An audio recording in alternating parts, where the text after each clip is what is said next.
cool. Okay, so I'm taking a second here to just wait for a minute while anybody who happens to wander into this room for whatever reason, either they like the golf videos or they just like the channel and want to interact with everybody. But so at least at the moment here, I just finished up watching some football and got a little disappointed by it, as is often the case, because it seems like, at least lately, the teams that I root for lay eggs, but that's okay. And actually, just give me a second here. I'm going to crack open a beer.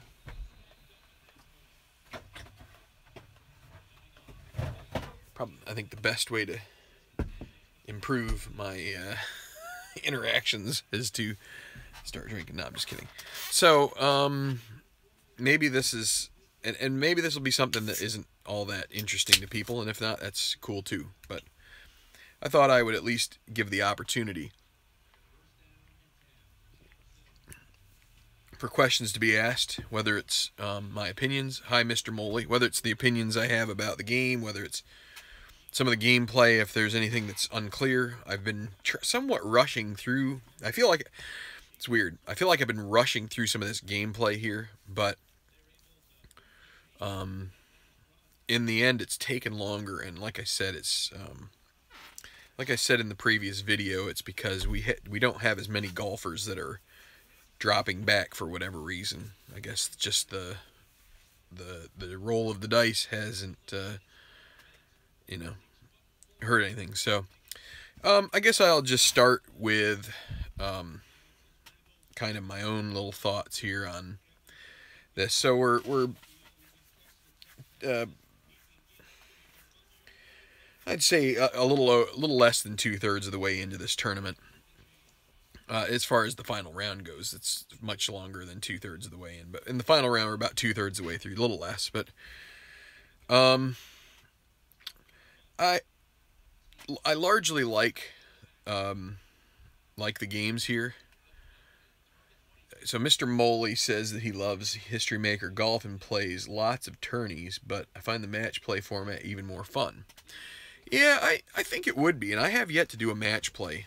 That probably would, so I have some ideas on some other fun little things we could do. One thing that keeps coming to mind is, I don't know if anybody remembers the old time skins games that used to be on at like Thanksgiving time or maybe New Year's Eve.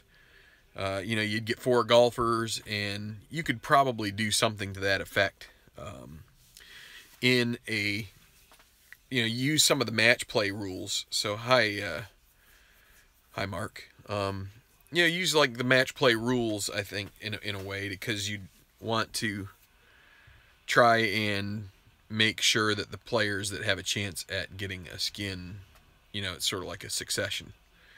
But once 2 players match each other, then it's, you know, over with a low score. But that's one thing. I know that there are other things we could do. We could do some bracket type stuff. We could do, you know, and that could be match play, or it could be stroke play. I like tourneys, and I think it's just because I'm, you know, I really enjoyed the PGA Tour, you know, especially in the 80s. Excuse me, at that point, there weren't any really dominant golfers, and so it seemed like it was an array of guys who would potentially win. You know, you'd have your like Hale Irwins and your you know, your Bob Gilders would come through with a win every once in a while. But you know, Hale Irwin had some major wins, U.S. Open. Remember him, you know, jogging around the green at, what was that, Hazeltine maybe? I forget. Maybe that's it. Maybe or it could have been the one in Chicago. There was another one. I forget which one he did. He holed out like this huge long putt. But you know, you had all sorts of interesting names, and I think eventually that's my goal. If I'm going to do anything real life like, I think it would be Yeah, so the skins games were definitely fun to watch. I think one of not only the commentators, but I think that the golfers then also had the personalities were more in tune with society. Those guys those guys made their share of money, but your Arnies and your Jacks were also they grew up in a different era where I don't think they necessarily had it spoon fed to them. I think that they had to work hard back in the early days. Not the earlier days of the tour. In the 50s and 60s, it wasn't like, yeah, and you get a guy like Lee Trevino who was just a kind of a joker. Fuzzy Zeller. These guys had some personality, and they weren't just like Tiger Woods melting down every other hole, or Dustin Johnson, who somewhere between head case and I don't know.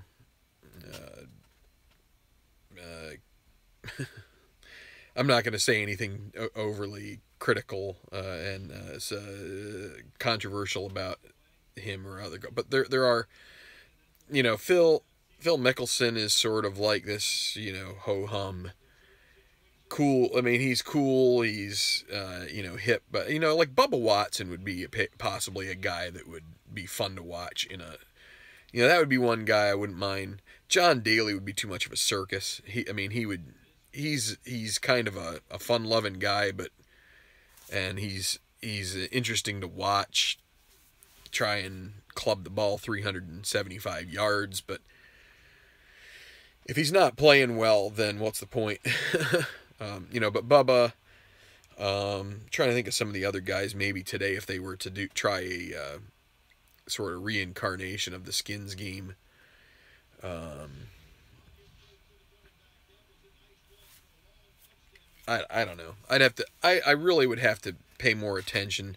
Like Spieth doesn't seem to have much personality. Johnson is kind of I think of him as sort of a head case, and it is so fitting that he's like engaged / married / who knows what to Wayne Gretzky's daughter, because that family is kind of wacky too. But in any event, so back to what my plans I think would be. If I were to do a real set, I would want to generate some kind of set from Rory's he's okay. He's on the, I mean, out of all the guys that are there now, I would say he's probably one of the more interesting personalities. Sergio is sort of a head case in a way. But I would want to draw like a set. I would want to create a set based out of like a late 80s season. So get your like Curtis Stranges and Nick Faldos, and I think I've said before my favorite golfer. I know I've traded emails with Keith at Play before. That's sort of my bread and butter. But my favorite golfers were Joey Sindelar and Mike Hulbert. They were from the area I grew up, and they were pretty active in that time. Especially Sindelar, he finished I think third one year in the money. So yeah, I mean McIlroy would definitely be a guy that would be a little more fun-loving, maybe horsing around. I mean, but that's what you really need in a skins game in order to make it entertaining, is you need a couple guys who are willing to like set aside either their competitiveness or their just being able to have some life in their in their playing, and maybe you need to go back and get somebody from the past who is that way. I mean, kind of feel like Paul Azinger could be a guy like that, but he was never really like a name brand. I mean, he was pretty good for a while, but he he wasn't. I mean, Fred Couples can be a little like that, but hi Strat Delaware, hi. Let's see, did I miss anybody else? I guess Larry. Larry was Payne. Well, yeah, Payne Stewart was in that range at the end of the '80s. I think it'd be tough to have Payne Stewart on a Skins game today, but Stadler was kind of a he was. I mean, I don't know if his son is much fun. He hasn't played as well in the last couple of years. He had a stretch there at one point where he was doing all right. He might have even won a tournament, or two. But Stadler was kind of this guy who seemed like he would be real fun loving, but then he'd get really like. There's a word I'd like to use, but I won't. So cantankerous. Let's use that because there's a word that starts with a B and ends with a Y that Stadler used to be. That he could just get that way. He would just like all of a sudden he'd just be like stomping around, acting like he's upset over whatever. So, but I mean, I really think you would need to have a guy like Tiger. Yeah, Daly. Yeah, but see, so what if you could get Tiger Woods back to playing good golf again, you would want to have like Tiger, Phil, maybe Rory, and I don't know, but maybe I don't know. You might need another guy from. That was from that previous era that has some personality. I know Tom Kite. No, not really. I just remember Tom Kite seeming like the short guy who had this really flat swing, who, just had this propensity to just melt down. Oh, Norman? Yeah, Bubba Watson is the guy that I kept saying that I thought he definitely has a way of reading a situation, but in any event, so as far as this game goes, I will say it's somewhat disappointing that you can't really. Greg Norman, he's. I don't know how much he still plays. I'm sure he plays some, but I don't know if he'd be that competitive in a Skins game. It's disappointing to kind of feel like you're glossing over the first 3 rounds. But I don't think there's any way you can do a tournament and be able to like play it within the course of a few days if you were playing holes for everybody. So one thing I've thought about doing is maybe doing the 3rd and 4th rounds. But again, you'd have 70 golfers at least that you'd have to roll off. So, that's... You just do the math, and that looks like a lot. I think... Yeah, I need a whole staff rolling for me is correct. I guess what I was hoping for were any questions that we have about the game itself, if there's anything that isn't very intuitive. I think some of the times with the chips, the other thing that I don't use are the strategy cards. You have a pack of these strategy cards that might be, that might help things. Maybe I'll try to introduce them in the next season. But like Green Reed Clutch. Before a clutch putt, you could play this card. You roll the decider die. Bullet means that you get an improvement. You don't need to use a blue chip to get that improvement then. You could do the same thing with a normal. Let's see. Choose any one type of hazard. If that hazard comes up, treat as square. So there you could... I really should look over these guys a little bit more. It seems interesting to have it, and where you could. Here's like golfer charge. If within 2 strokes of the lead, playing this card gains golfer control and a black die 1. There's some there could be some, you know, you'd really need to think through, and what I have found in this game. So how do I roll off the first 3 rounds to get to the final day? Well, that is, I mean, those are the videos. Basically, it's using this chart here.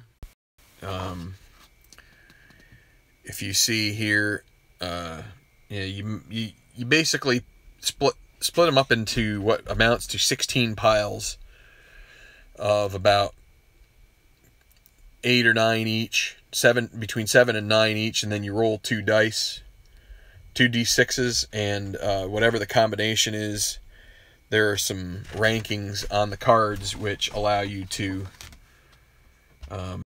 you can choose the best golfer based on their rankings, or it either tells you to choose the better golfers, or draw random golfers, or a combination of the two. That's for the first 2 rounds. So you end up with around 70 to 80 golfers based on Keith's algorithm, which seems to do pretty well at getting the right number. You can add a couple in from to make, yeah. And then the 3rd round is a similar mechanism, except you have 70 to 80 cards, so you make, and then you also have, from that making the cut round, you also end up with, there are a couple golfers that will usually be listed as outstanding, and they'll get their own pile in the 3rd round sort. And in that 3rd round, you identify about 12 golfers who will be in contention, and then the rest end up finishing at an approximate score, and then you use their tournament ratings to add some strokes to that approximate score, and that's how you kind of separate people. But so that's how you do the first 3 rounds, and it's quick. I mean, you can get that done in about probably an hour to an hour and a half if you aren't talking through a video. Hold on just a second. Yes? No.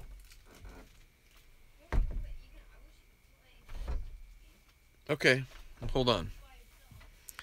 So, yeah, I mean, so the videos themselves, I think, have been relatively self-explanatory, but some of the, I guess I was, some of this gameplay, it's like with any, I get worried about it too with Strat Baseball, with History Maker. I think it would be that way with ATBA or any of the games that you could get, is that when we're trying to play games on YouTube, you start to, kind of gloss over a couple things for time's sake, and you hope that new people understand what's going on, or that they will sort of ask questions in the comments. But I guess you kind of assume that most of the viewers are experienced with the game, so they understand. But in any event, I just wanted to make myself available here to answer questions if some newbies were to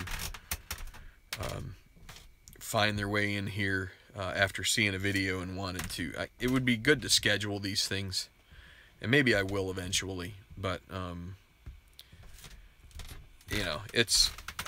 I had a couple minutes here between doing a couple different things, and thought I would, and I said I wanted to. But anyway, just to wrap it up here, because I don't want to be on here too long.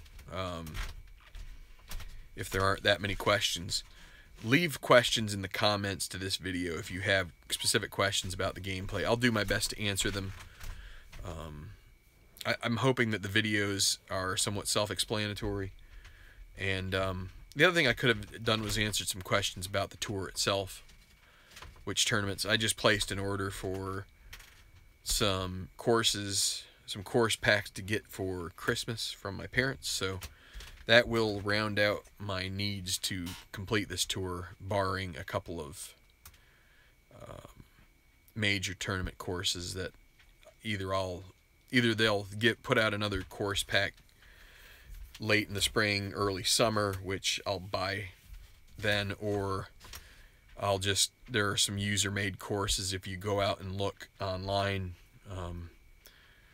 the Delphi Play Forum you know, you can, if you dig around in there, you can find a list of all of the courses that are available. Most of them are available for download. You just print them out onto cardstock and go. So, all right, I'm going to sign off. Thanks for watching. Like I said, if I spend a blue chip for 1, if you spend a blue chip for a 1, but then course controls, what do you do?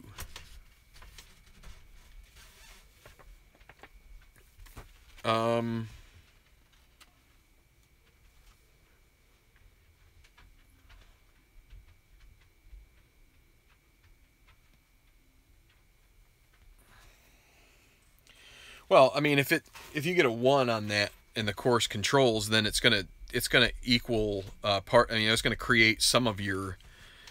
So let me just show you the card here. A black die 1. Yeah, right. I get it. So I mean, in that case, you would assure yourself you're gonna get the first column, correct? I mean, you would get there's 2 chances in an 11. Right, because the other die would be, you know, the metallic die could be a 1 through 6, so you'd guarantee yourself the first column. So depending on the hole, that could help you. Same thing, well, not the same thing with a 6. A 6, you're gonna, but if you notice here, all of the 6s, at least on this card, are all squares. What about this? Not so much there, but you've got. I guess it somewhat depends on the hole, whether or not you have the opportunity to bring yourself to an advantage. I think maybe what you would be hoping if you do that is, I mean, that you have a pretty good sense that, like on this one here, what you could take the 1 and then. Or you could take the 6 and hope that. I mean, if it doesn't give, you know, if it's golfer control, then you've got the 6, and if it's course control, you're probably going to have the golf cam course, which this being a cordial and hole in a friendly green, that would benefit you probably in the long run. You probably would have a chance at a birdie. So, you know, I'm still working through how best to use those advantages that you can get with those blue chips. I think the easy ones to envision are when you use a blue chip to take control of the hole with the white die, or if you're going to improve your putt chances. Yes. Are you done? No. I've got to go. I'm gonna.